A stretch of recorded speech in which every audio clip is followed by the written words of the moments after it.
अल्लाह जमीन के जिस खित्ते को तबाह करना चाहता है वहां के लोग हुजूर की तौहीन करने लगते हैं, और जहां हुजूर की तौहीन होती है फिर जमीन का वो खित्ता सलामत नहीं रहता, वो बलाओं में घिर जाता है।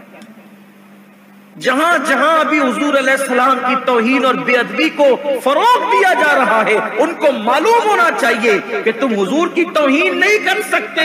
अगर तुमने इस पर रोक नहीं लगाई तो याद रखना ये जमीन के खित्ते बलाओं से घिर जाएंगे, तबाही होगी, तबाही मचेगी।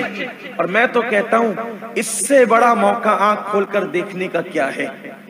लोगों को अब भी आंख खोल लेनी चाहिए कि हुजूर की गुस्ताखियों पर दीदा दिलेरी करने वालों, जरा देखो आंख खोल करके क्या हो रहा है, हो क्या रहा है। तो जमीन के खित्ते पे तबाही मचती है जहां अल्लाह के रसूल को गालियां दी जाती है, तौहीन की जाती है। तो अल्लामा इस्माइल हक़ी ने फरमाया तू तौहीन कर रहा है बदबख्त, तो तू तौहीन कर रहा है। हुजूर अलैहिस्सलाम ने खुद पसंद नहीं किया, अल्लाह ने किसी हिकमत के तहत उनको मरगूब कर दी, ये अल्लाह की मर्जी थी।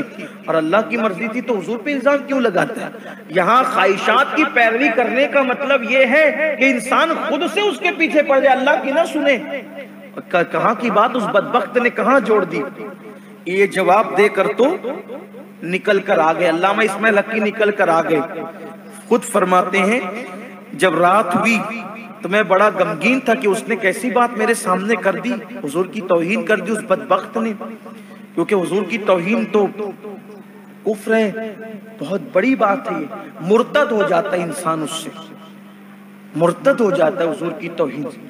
वो जमीन पे जिंदा रहने के काबिल नहीं रहता, उसका निकाह कायनात में किसी से नहीं हो सकता। तो आप वापस आए, गमगीन थे इस्माइल हक़ी अलैहिर्रहमा। कहते मैं रात को सोया तो ख्वाब में मैंने हुजूर की ज़ियारत की और आका ने फरमाया गमगीन मत हो ऐ मेरे उम्मती, गमगीन मत हो।